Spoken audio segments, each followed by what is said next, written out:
US Canada border પાર કરતા ડિંગુચાના પરિવારમાં મોતનો કેસ. કેનેડામાંથી માનવ તસ્કરી સાથે જોડાયેલા આરોપીની ધરપકડ કરવામાં આવી.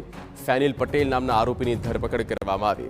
ફેનિલ પટેલ અને બિટ્ટુ પાજી સામે જાહેર કરાઈ રેડ કોર્નર નોટિસ. અમેરિકાએ કેનેડાને રજૂઆત કરતા ફેનિલ પટેલની ધરપકડ કરવામાં આવી.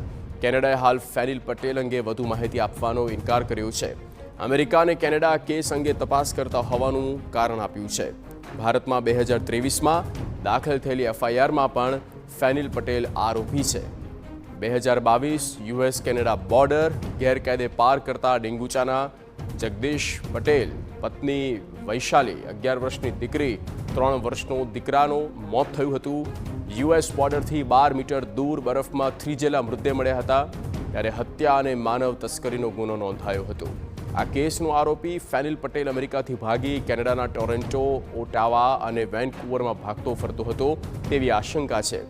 અમેરિકામાં ઝડપાયેલા 2 આરોપીઓની તપાસ દરમિયાન ફેનિલ પટેલનું નામ સામે આવ્યું હતું. આ તપાસમાં સામે આવ્યું કે 17મી જાન્યુઆરી 2022ના દિવસે ફેનિલ પટેલ જગદીશ પટેલના પરિવારને કારમાં ટોરેન્ટોથી બોર્ડર સુધી મૂકી ગયો.